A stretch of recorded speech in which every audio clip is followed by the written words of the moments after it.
deportation, which has played a major role in the decline of people's health. The influx of sicknesses taking over America is not natural. We've all seen the trails in the sky and, most recently, the bizarre fogs that are now proven to have the Serratia marcescens bacteria in the samples tested. With the wellness company's medical emergency kit, you can tackle serious health concerns to avoid hospitalization, or at least until you can see a doctor. This compact blue case is your portable urgent care, stocked with ivermectin, Z-Pak, amoxicillin, and 6 other essential prescription medications right at your fingertips. You can literally order from your couch in minutes. The process is fully digital. Their medical board created a guidebook that outlines common treatments for UTIs, strep throat, bacterial infections, respiratory illnesses, and more. All it takes is filling out a digital intake form, and within 1 to 2 weeks, your kit arrives at your door. Don't let illness catch you off guard. Order your kit now by going to twc.health/beans and use code BEANS to save up to $30 off plus free shipping. That's twc.health/beans and use code BEANS to save up to $30 off plus free shipping. Kits are available to U.S. residents only.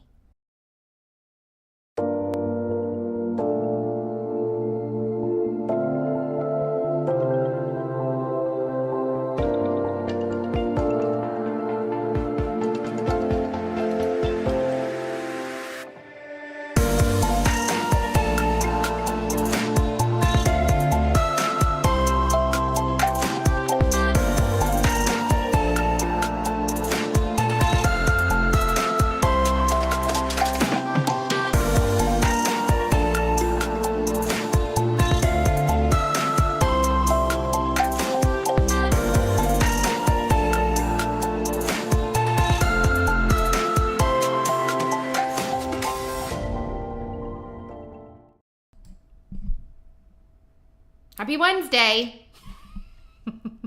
Happy Wednesday. Welcome, everybody, to the With Beanz podcast. Proudly streaming on so many different streaming platforms, you can barely keep track of them, like Rumble and Getter and X. Hello to all my friends watching live. It's so good to hear you and have you here hear you. You're not saying anything.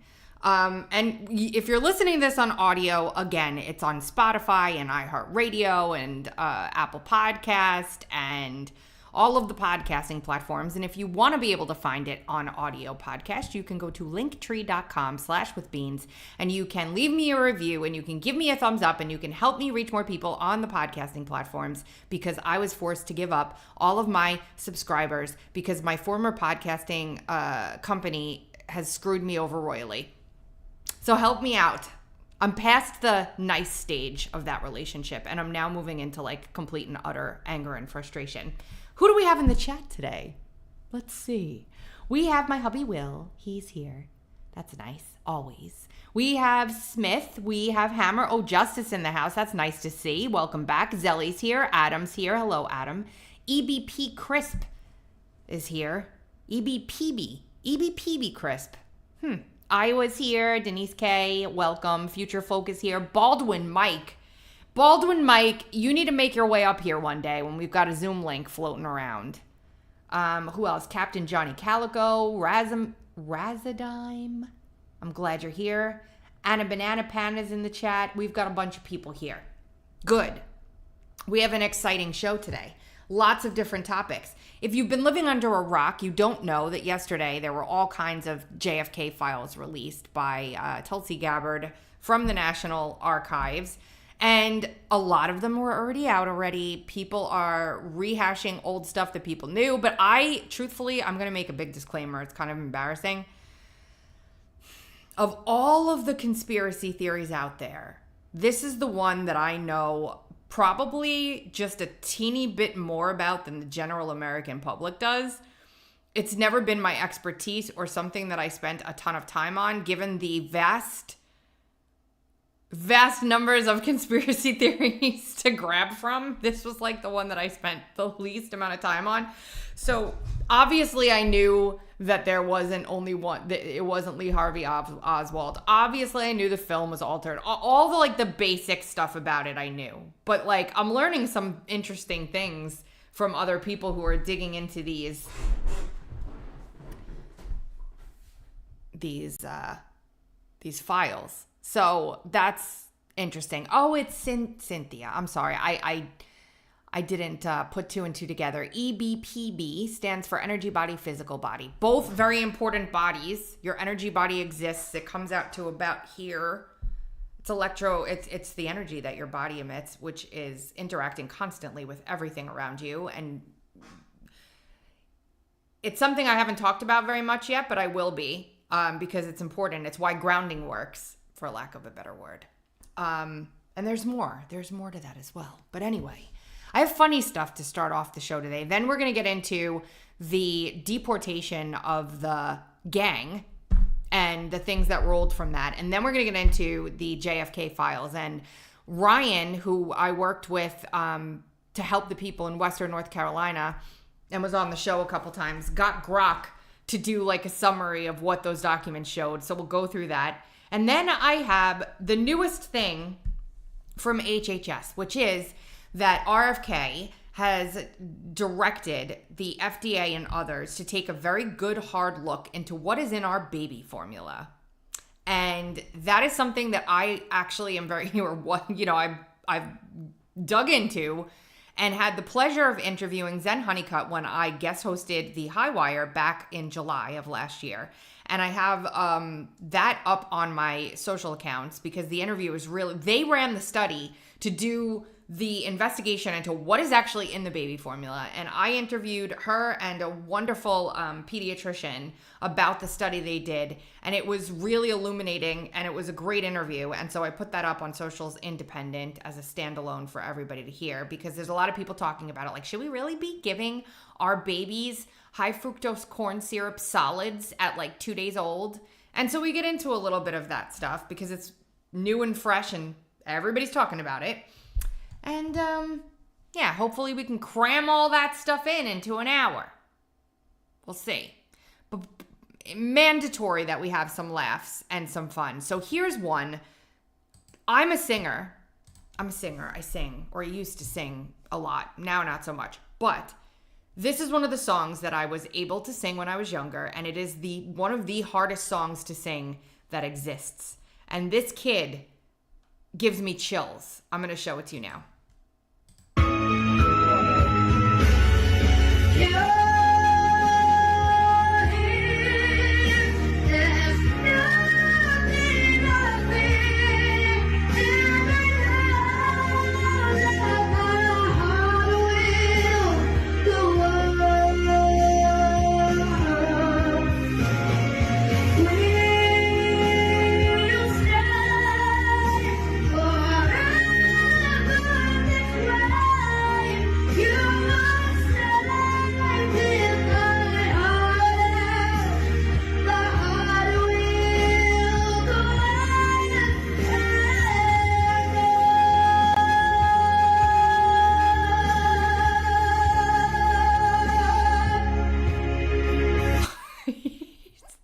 Holy crap.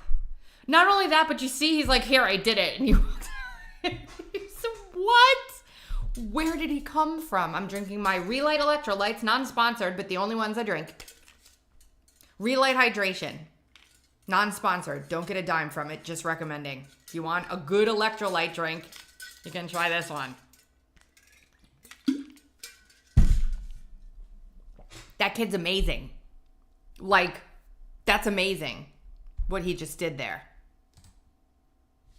And then I played this back when I was doing a side of Beanz, but I saw it come up again today, and I can't help but laugh my ass off at it. So I'm going to make you look at it too, because we need fun and happiness and joy. And here we go. Is eating cake. Because I have a question for you. Why did I overhear Riley telling Mason that I was foaming at the mouth when I was having Bailey? What? Tonight before bed, I had to stop Riley because she was telling our 4-year-old that Mom was foaming at the mouth when she...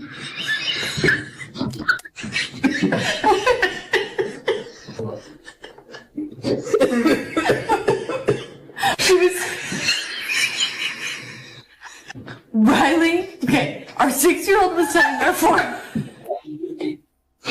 that moms foam at the mouth when having babies. And I need to understand why they think I was foaming at the mouth. Rabies. You call me rabies? I thought rabies. Here, sit down. Get on with it, dude. She said, does it hurt when you have rabies? Did she say babies? I thought she asked about rabies.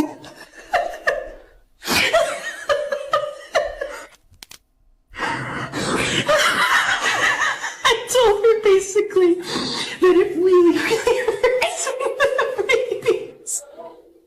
And you start foaming at the mouth. She said baby. She said when moms have babies, they foam at the mouth. Men.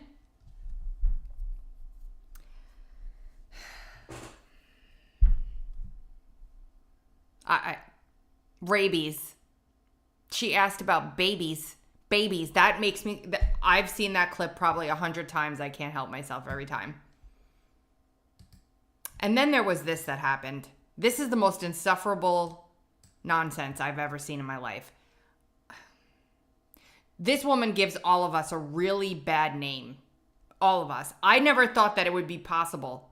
And this is what someone else said on this very clip, actually. To feel bad for Alec Baldwin. But alas, here we are. The Ilaria show. No. I think we're gonna see. We're gonna see how it feels to have it be out there. It's gonna be great. You're a winner. Oh my God! When I'm talking, you're not talking. Oh, sorry. No, when I'm talking, you're not talking. This is why. Yes, we'll have to just cut him out of the show. No, I mean, I think this is a really raw show, and it's very real, and we took a lot of chances. And I think that we'll see where it leads us. We'll see what it feels like to have be out there, and then we'll see. Oh my God. This is just so bad. I mean, so bad. Never do that to your significant other. If people like it, that's enough. It's so bad. And the voice.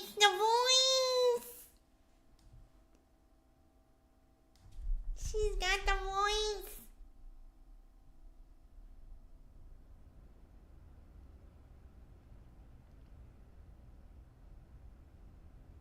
You know who just texted me? Ryan. And he said he's got 800 more PDFs to add to the thing. Anyway, don't ever do this to your husbands, please. I don't care who they are. Women, please don't ever do that to your husband in front of anybody, ever. Don't even do that to your husband in front of just the two of you. I could never. I would just shut up. You just shut up at that point. Just be quiet, lady. Let him talk. Don't you dare. Ryan's correcting it and saying 1,059 more PDFs, not just 800. Ryan should just come on the damn show. Ilaria show. No, you're not talking. You're a winner. Oh my God! When I'm talking, you're not talking. Oh, sorry. No, when I'm talking, you're not talking.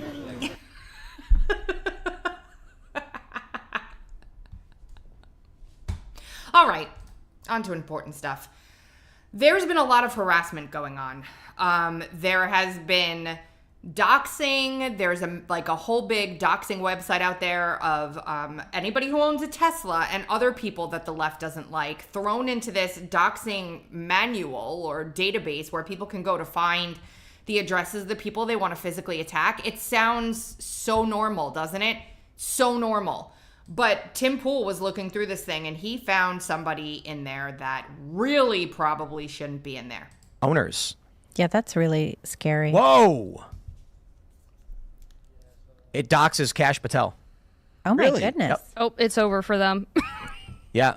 You donezo. I'm not going to show this, but Kash Patel's address, home address. Pick him up. Yo, round him up. That's balls.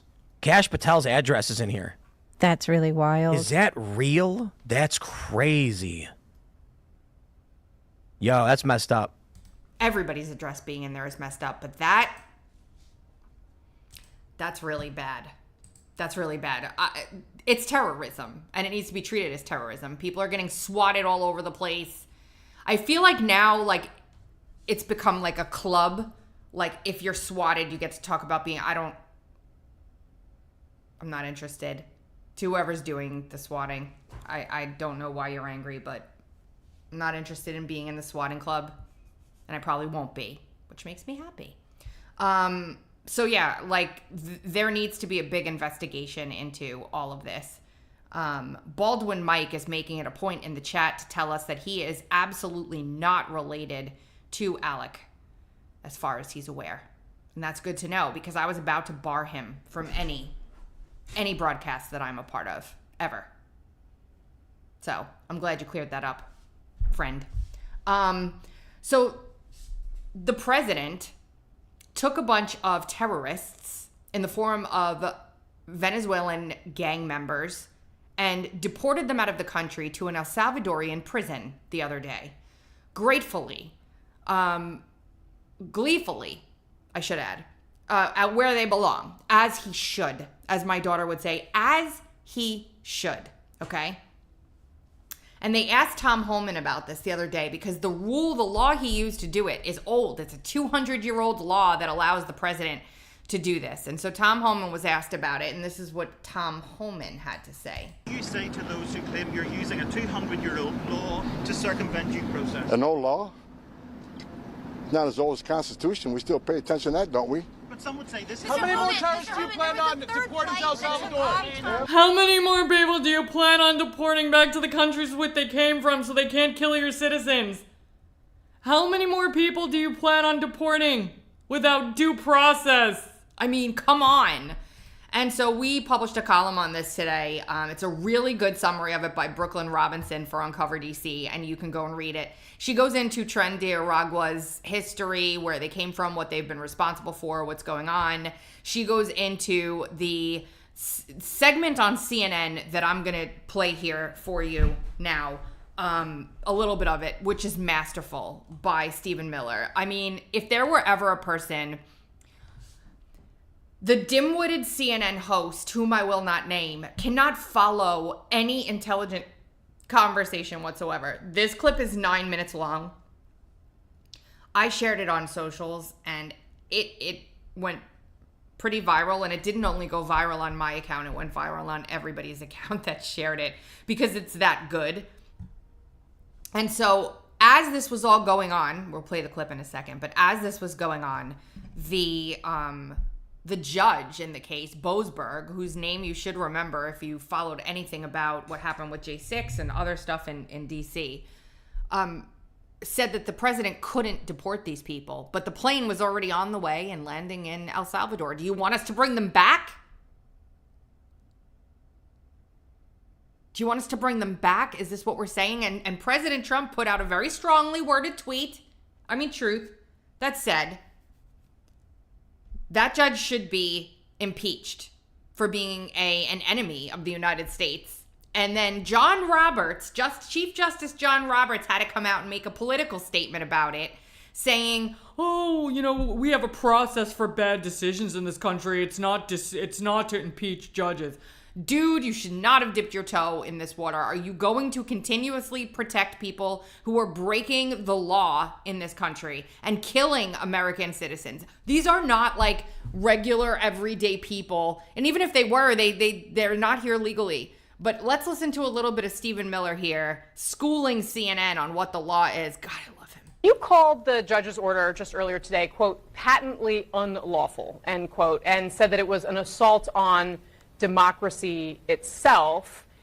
Does that mean that the administration is ignoring this order, and might you ignore future court orders that meet the criteria you laid out? the President of the United States and his administration reserve all rights under the Constitution to conduct national security operations in defense of the United States. The Alien Enemies Act, which was passed into law by the founding generation of this country, men like John Adams, was written explicitly to give the President the authority to repel an alien invasion of the United States. That is not something that a district court judge has any authority whatsoever to interfere with, to enjoin, to restrict, or to restrain any way. You can read the law yourself. There's not one clause in that law that makes it subject to judicial review, let alone district court review.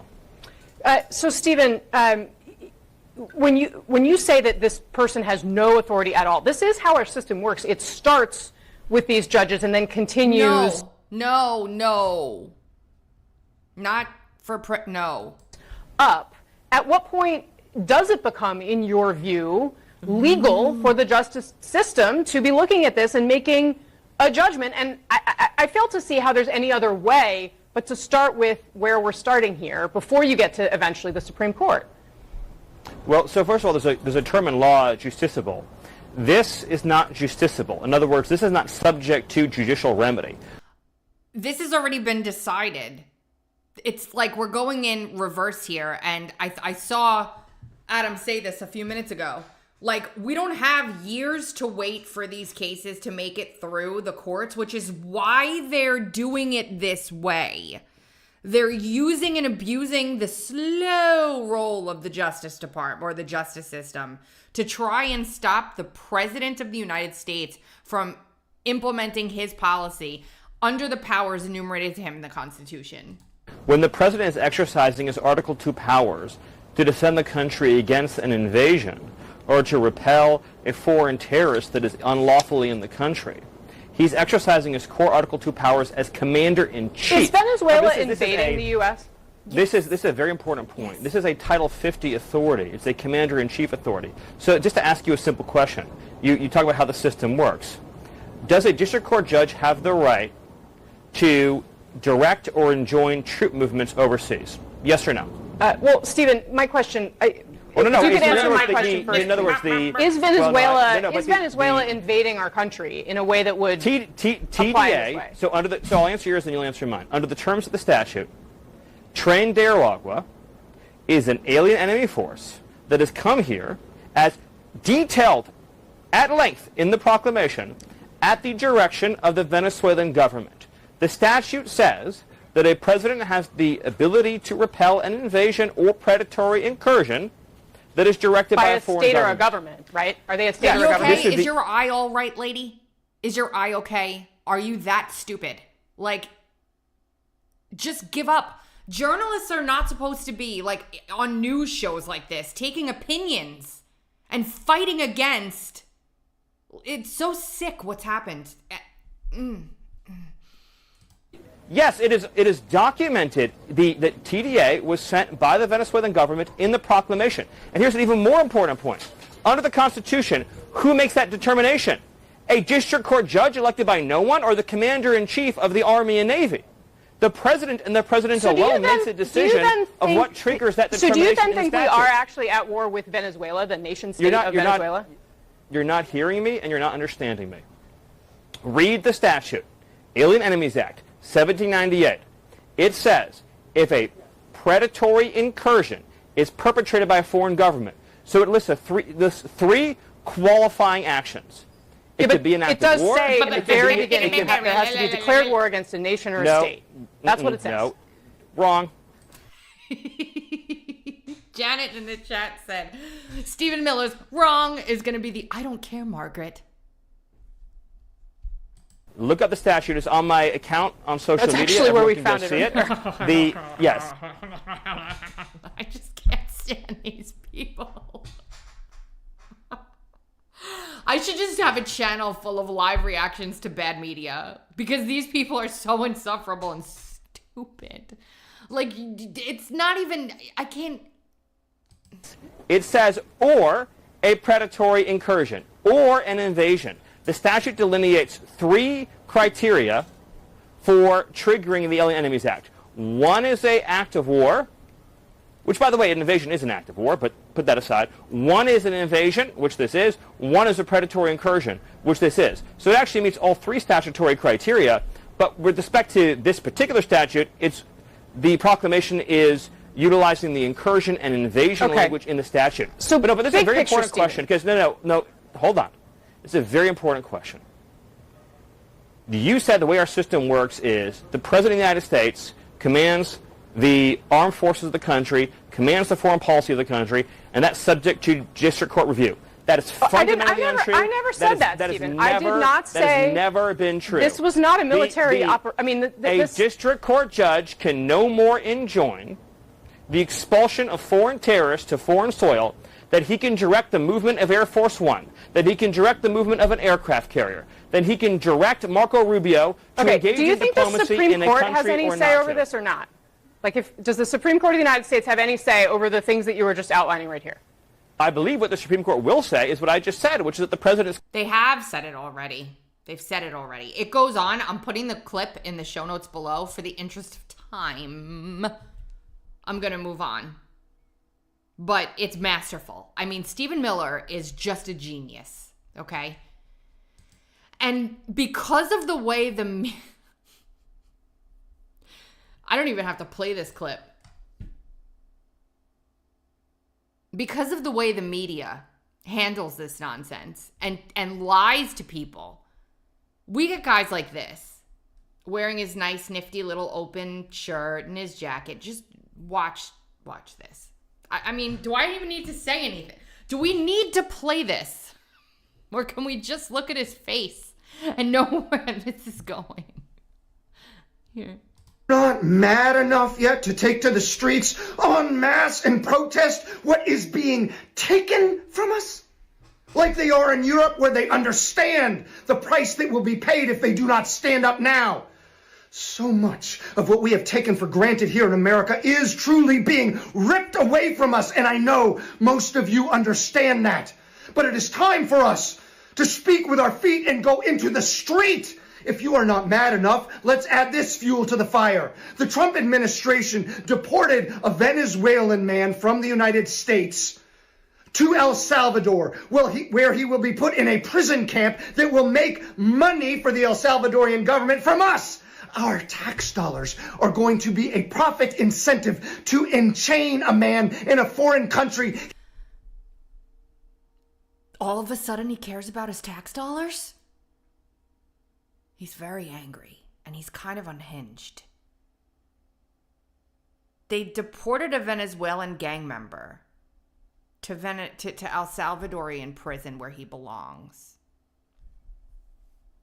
And he doesn't belong in our country. Like Carolyn Levitt said the other day, you don't have to go home, but you can't stay here. Closing time. He is not from. Does that not disturb you to your core? Nope. Why was this man deported? Because he was seeking political asylum. Something the United States has long held as a torch and beacon of who we are, as a source of liberty, of protection from political tyranny. Why was he singled out? Because of his tattoos.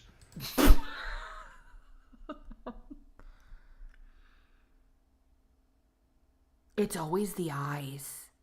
If you're not seeing this and you're listening on audio, I would recommend clicking the link in the show notes to look at this man's lunatic disconnection from God.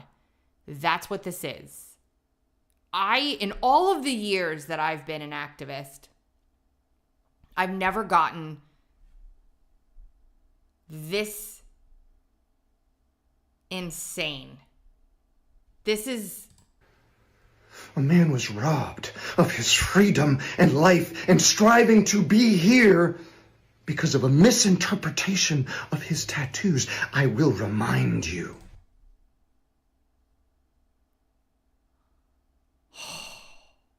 Wow. That Donald Trump and Elon Musk are constantly telling us that we're simply misinterpreting their salutes, their symbols, even Donald Trump's words. Well, I didn't mean I'd fix the war in Ukraine in 24 hours. I was being sarcastic. You cannot take what I say seriously. Elon says you cannot take my salute seriously or the symbols I post on social media, yet they When did he say that? Has Elon ever said that? I don't even... are saying a man's tattoos that aren't even a symbol of being a gang can be misinterpreted to the point of his liberty being taken from him. No evidence of a crime. Nothing that would stand up in court. Where are you, MAGA? Where are you, 2As? Where are you to scream that the big brother, the United States government, has showed up with armed men in masks and guns, dragging people for no reason? Oh, we've been there. We've been doing that for the past 4 years. You didn't listen to us. There was this thing that happened on January 6th, 2020. And the FBI came into the homes of many people and dragged them out where their kids were screaming and caused miscarriages and dragged them off to prison and then ignored the pardons and kept them in prison anyway. And then before that, a few years before that, the Justice Department was weaponized to try to effectuate a coup against people who voted and remove a sitting president based on a fabricated story. Like, where have you been, angry man? Where have you been? And deporting them into a prison camp in a foreign country that we pay for. Because Donald Trump doesn't understand the difference between political asylum and a mental asylum. Oh.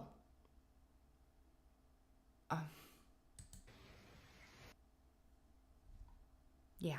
So, John Roberts comes out and makes his little statement. We've got that crazy lunatic. But that's the kind of nonsense that we're dealing with everywhere. Everywhere. It's pretty crazy. They're always violent. They're never not violent. Like, I don't understand it. I don't understand. It's so sad. They're so disconnected from everything. Imagine. I had somebody yell at me the other day. The keto food pyramid came out with this whole big study about how keto as a lifestyle has basically been misrepresented in all of these studies that show its benefits for human beings and healing chronic disease and things like that. And vegans got very mad underneath. Just someone's saying there's a problem with the screen. Just refresh it. It's Rumble. It's got to be Rumble. I see it. Okay. So anyway, vegans came underneath it and they got very nasty and angry and rude and wished death on people that were eating livestock because we were killing the animals and completely neglecting to think about what veganism does to animals and how it kills animals and, you know, virtue signaling about how eating meat is so bad and it's soulless and you're a murderer and what they can't help themselves but to get violent. All right, let's go through quickly the JFK files. Grok's reading of the JFK files, actually. Hi, Ryan. This is Ryan's account. You can go and find him, RyanTyre.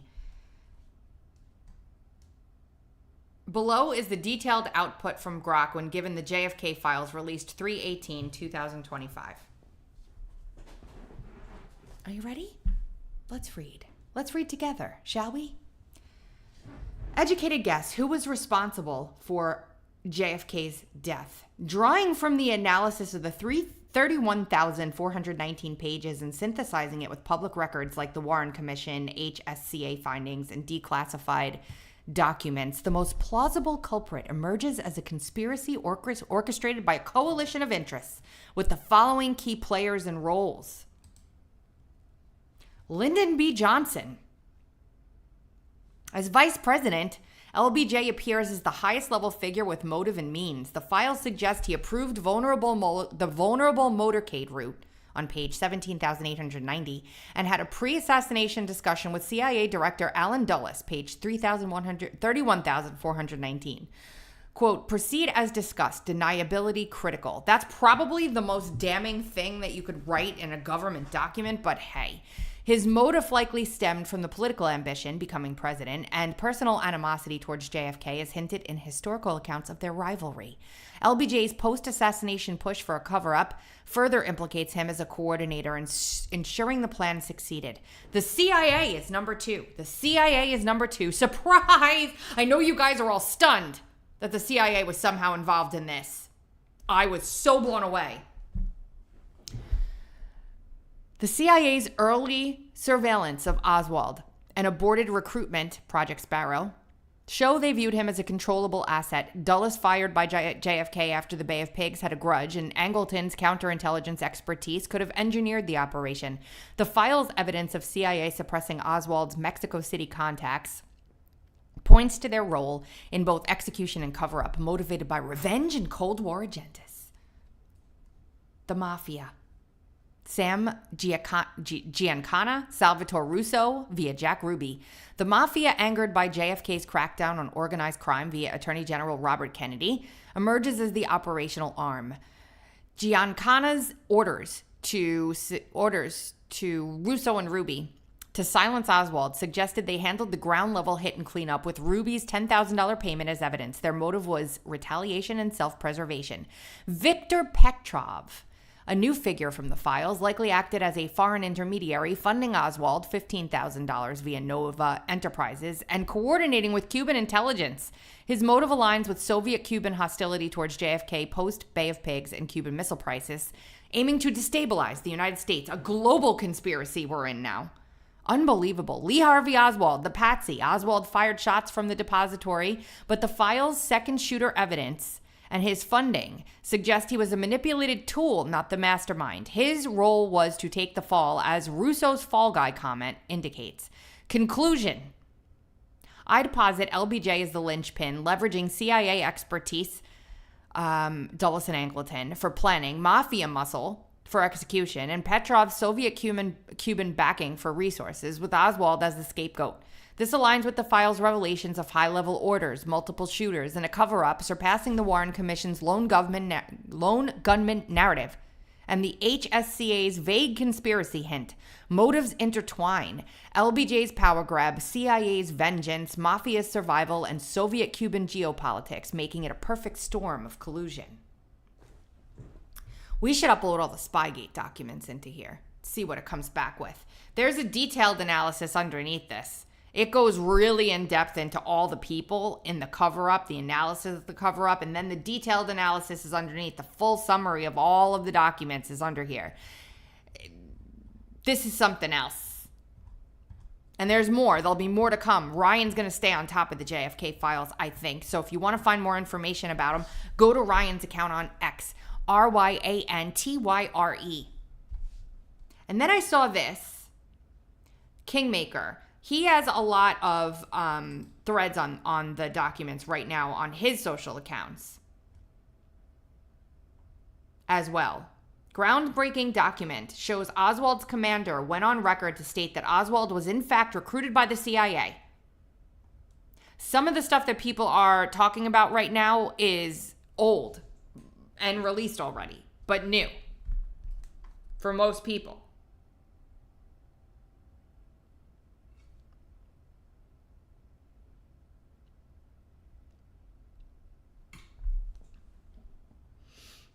Okay, next. This one, okay.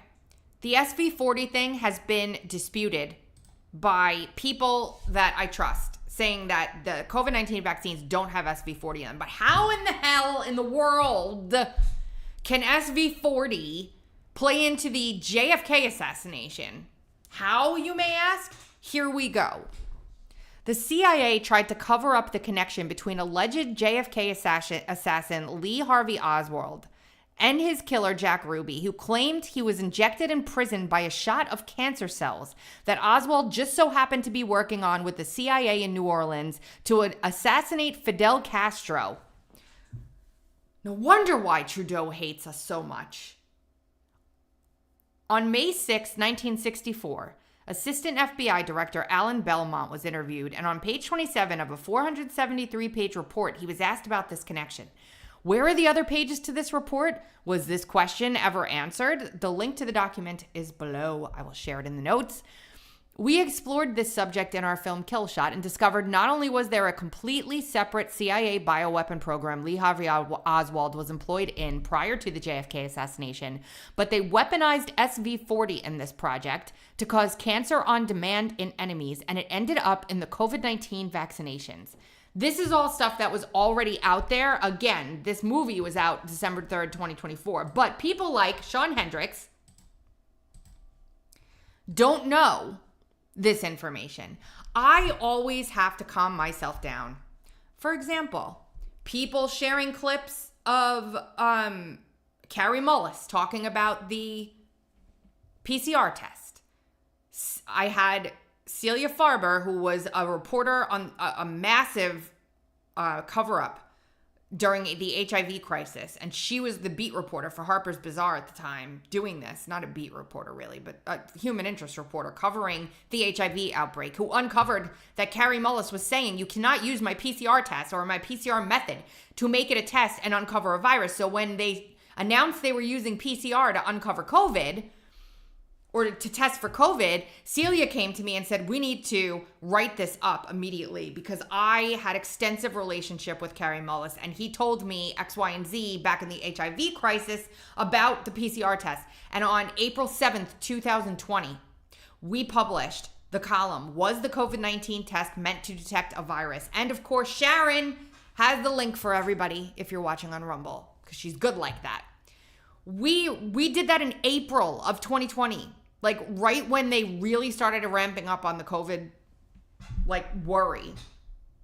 And I see people passing around clips of Carrie Mullis now, like, oh my God, look at this. This is amazing. And I have to calm myself down and understand that even though we were the very first outlet in the entire world to publish that, I will take credit for it. Not everybody's read it. So when I see old information being recycled as new, another example, every 6 months or so, somebody finds the back end of WikiLeaks, file.wikileaks.org/file, and presents it as though all of a sudden WikiLeaks is dumping all of their information. I did that back in 2017, 18, late 2017, early, 10 years ago. God. Ooh. And I quickly corrected myself, because it's always been there. It's always in there. So you have to understand that not everybody has seen everything, and try not to get yourself frustrated like I got today when I started seeing everybody talking about the baby formula. Some people haven't seen it yet, so the more the information comes out, the better. But I am taking the opportunity to tell everybody what I already know about the things I'm seeing. I wanted to watch this. This is crazy. It's about the Zapruder tape in the JFK assassination here. The Zapruder tape. He stands up and he starts playing this tape. It was the Zapruder tape of the Kennedy assassination, but then he slowed it way down.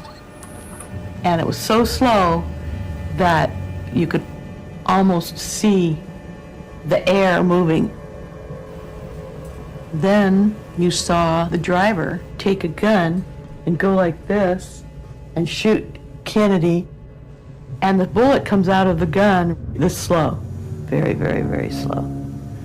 And it hits Kennedy in the head, and you see everything flying out of his head. And I'm thinking, this isn't the tape I ever saw before.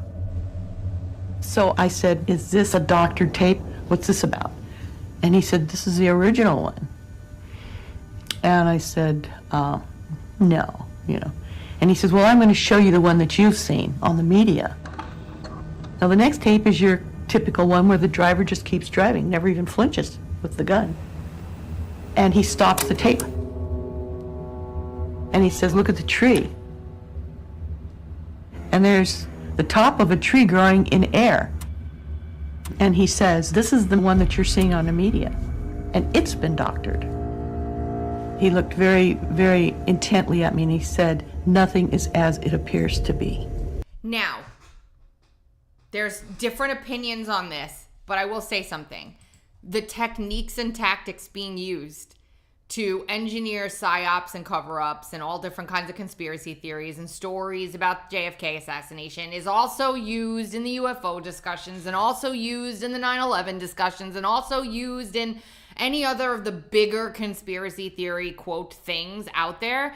They pepper false crap out there that seems believable and they make up all different ones so that the field gets so muddy that you have no idea what to believe and you don't know who's got real information, and they trot out fake whistleblowers and that's why I keep on saying that if there is ever disclosure, it's going to have to be a personal experience. Otherwise, nobody's going to believe anything.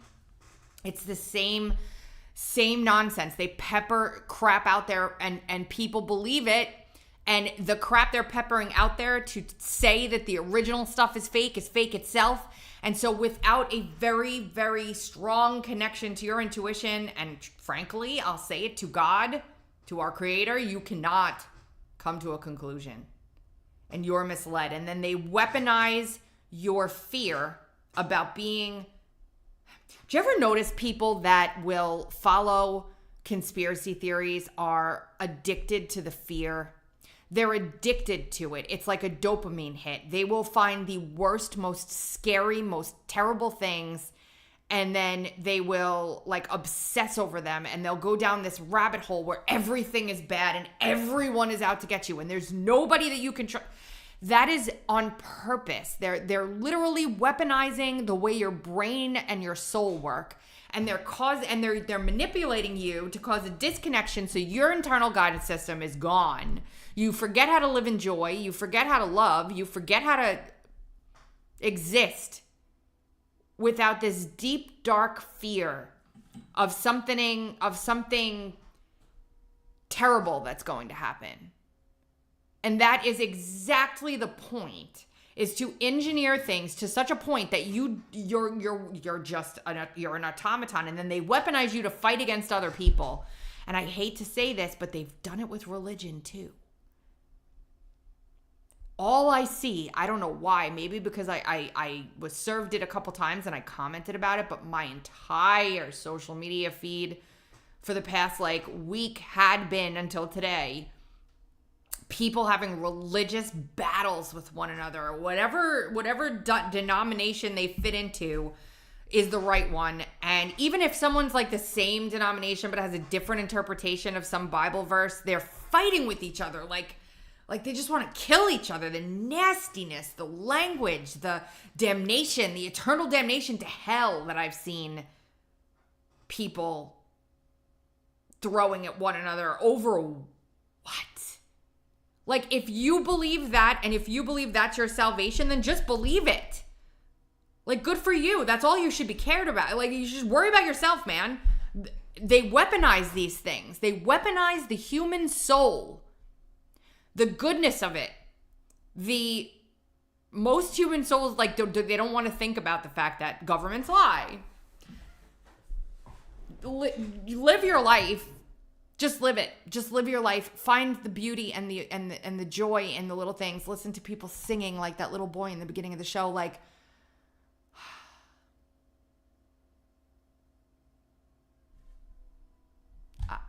Let's move to health now to finish off here. Where are we? 248. I'll put all of these links, but here it is. HHS and FDA announced Operation Stork Speed to expand options for safe, reliable, and nutritious infant formula for American families. Fantastic. They're going to start the nutrient review required by law by issuing a request for information to the people making the formula. They're going to increase testing for heavy metals and other contaminants in formula. They're going to communicate regularly with consumers and stakeholders as developments come, so people will be not knowledgeable. They're paying attention to it. And I will just play a short bit of my interview with Dr. Perro, the pediatrician, beautiful woman, and Zen Honeycutt, who has been busting her hiney on this stuff forever. As a mom, guys, when I was younger, I mean, my kids are a little bit older now, but you know, the doctors in the hospital come up and they say, oh, you should try and breastfeed, right? You should try and breastfeed. And they have you try once or twice, and they say, if you're having a hard time, there's a lactation consultant that can come in and help you, and they come in and try and help you. But a lot of people aren't good at it. And knowing what we're about to find out, if I could go backwards, I would certainly make some different decisions. We were told for decades that formula was either the equivalent of or better than breast milk. Take a look. Pet milk, the first food of millions of babies who start out life the pet milk way. No wonder parents of pet milk babies say they're so lucky to have such a good, happy baby. Carnation Follow-Up, the formula with the extra calcium active babies need. Remember, breast milk is best, but Good Start formula is made to be gentle. There's nothing better for my go-go babies, right, boys? Infamil Premium with Triple Health Guard, our triple advantage. No formula is more nutritious. It's rich in calcium for healthy bones, and it's priced up to 20% less than the leading formulas. The Gerber generation has discovered a scientific breakthrough. It's one brilliant formula for baby formula. Similac Game, formulated with nutrients to support immunity and brain development. If your baby's tummy doesn't agree with a Similac product, you can try another, free, which makes everyone more comfortable. Enfamil's closest formula to breast milk. Nutrition inspired by breast milk. Shouldn't your baby be a Gerber baby? So joining us now is Zen Honeycutt from Moms Across America and pediatrician Dr. Pero. Thank you guys so much for being here. Let's start here. Tell me, from your perspectives, what the importance of breastfeeding is for a baby. Sure. I think, Tracy, I can start with that. First of all, thank you for having us. And breastfeeding provides not just nutrition, nutrients, protection against infection, growth factors, probiotics, right? Breast milk's not sterile. It's also good for mom, preventative against future cancers, bonding relationship between breastfeeding mom. And don't forget, if baby's in trouble, baby talks back to mom through something called baby backwash, tells mom what baby needs, whether it needs more antibodies, whether it needs more microbes of a different kind. Mom gets on board and gives it back to baby. A beautiful relationship. Yeah, it's amazing. It's amazing. It's a miracle, actually. When did this stop, though? Like, when did the change happen that breastfeeding needed someone to teach mothers how to breastfeed? I mean, was that always the case? Did they always need someone to come in and consult on how to breastfeed? No. If you look back at the history of breastfeeding, I won't go too much into it, but wet nurses were available till about 1900 for those moms who can't breastfeed. Not every mom can breastfeed. I gave my baby formula. I did as well. Me too. Okay. Also breastfed, though. Also breastfed, but not ideal, right? So then what happened was, as formula companies took the lead with better refrigeration, better sanitation, they promoted that formula was actually even healthier than breastfeeding. Certain companies stepped in globally, like Nestle. And then in the 1970s, by 1971, only 21 to 24% of moms were breastfeeding. But then the tide shifted, and at birth now, about 81 to 83% of moms are now breastfeeding again. We had to deal with this decade-long backlash against ultra-processed food supplanting breast milk, which is the best food. So what made you ran this study, right? You ran this study. What was it that flagged you that there was something you needed to look into? Was it the ultra-processed formula that did it, or was there something else? It was Zen Honeycutt who did it, because Zen Honeycutt and Moms Across America did the school lunch study. When I saw the school lunch study, and based on your fabulous work, Zen, 100% were positive for heavy, or now we say toxic metals. Not all metals are heavy in weight, so they're toxic metals, aluminum being one of them. But anyway, I saw that, and that paired with information by a gal named Dr. Dufault, and she was an FDA whistleblower, wrote a book on Safe in Any Meal, disclosed that there was mercury in high fructose corn syrup. The #1 ingredient in most infant formulas, more than 50%, is indeed high fructose corn syrup, followed by vegetable oils. Corn syrup solids. Corn syrup solids. That's what we're feeding our babies. Can you just break get-go. down, just in case people aren't aware, what is a corn syrup solid? Well, first of all, the corn is GMO. In the majority, 85 to 95% of the corn in the United States is GMO now. And that's genetically modified. Some of it could be Bt toxin, which means the pesticide is built right in, or it could be herbicide tolerant, meaning it's sprayed with Roundup and the weeds all die, but the crop continues to live. So it will have Roundup residues on it. And that's just not something we're interested in feeding our babies from the get-go. And as Dr. Renee Defoe mentioned, it could be, there could be mercury used to extract, also hexane, right? Many different chemicals used to extract the corn syrup from the corn. That's what she found. It's a very toxic process. So we're extremely concerned about the use of corn syrup solids, GMO corn syrup solids, and many other GMO soy, and baby formula. And as Dr. Pero mentioned, when we did the fast food testing and the school lunch testing, both were 100% positive for heavy metals. And we tested over 40 samples of all of them, as well as the baby formula. And scientifically, that is a very significant number. And for instance, when we tested the feeding tube liquid, we tested 20 samples of Pediasure feeding tube liquid, only 6 were positive for glyphosate. So to have 100% positive for anything is really extremely concerning. And some of the levels of the heavy metals, especially what we found, can we talk about the results? Yeah, let's do that. So I would love for you to tell us how you went about this, because I think it's really fascinating, and you know, what kinds of formulas you tested, how your methods, and what you found. That would be fantastic. Well, we first of all selected the most popular baby formulas, but the prerequisite was that they had corn syrup solids in it, because we were looking for potentially high levels of mercury, is what we were suspecting.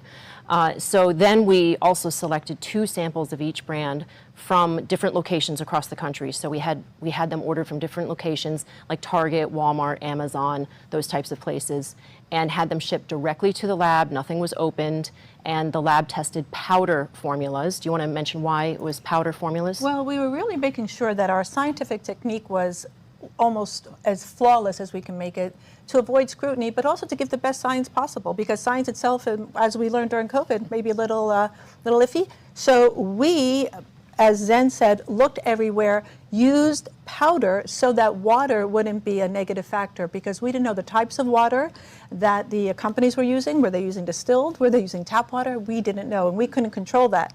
So we wanted as many controlled factors as we possibly could, so we didn't introduce bias into our research. Yeah, we tested mostly conventional. We did test some organic, some from other countries, I believe Australia and Holland, and we tested the ones that were basically the most popular. So the results were really disturbing. Yeah. And 100% positive for heavy metals. We were so sad to see that. We really wanted to find brands that we could celebrate and recommend, but this was very concerning. The 100% had lead and aluminum in these samples, and 80% had levels of lead that were higher than what the FDA allows and recommends for what's allowed in drinking water.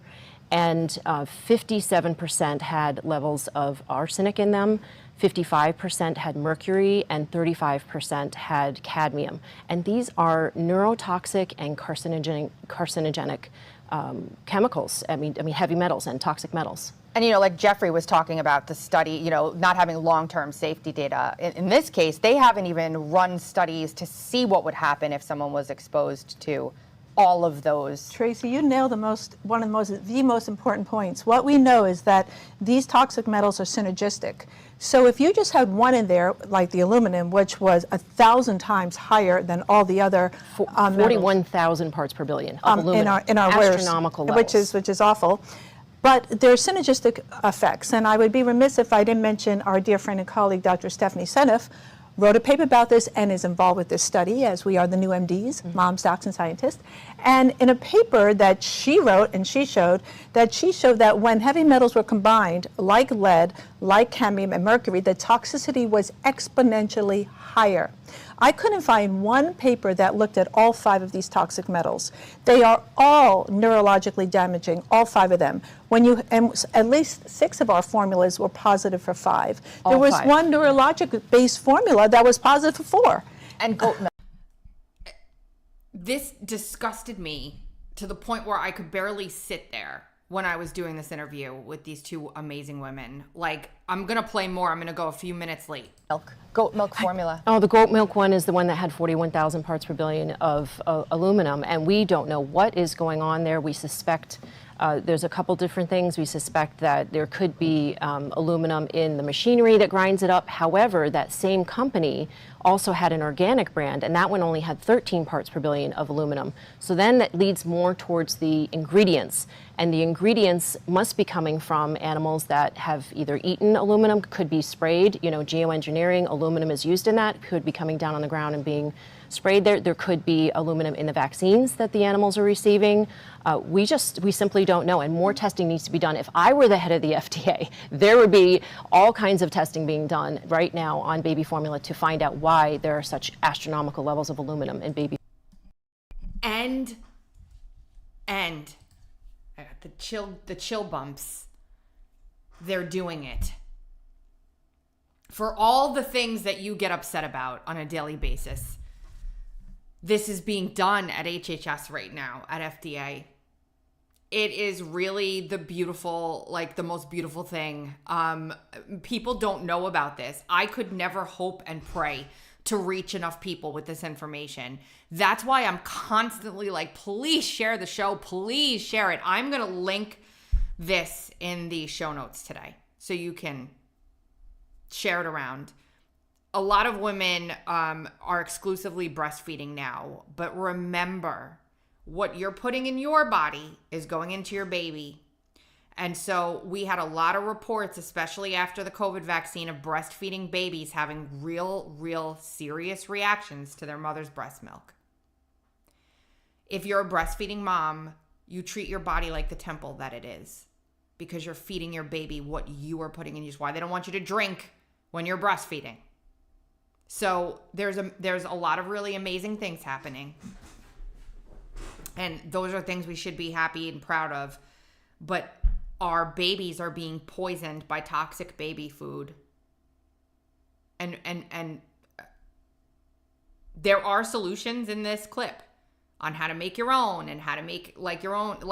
There's a lot in here, and it's a great segment, and it was an honor to interview these two amazing people. This show was, I believe, July, what day was it? Hold on.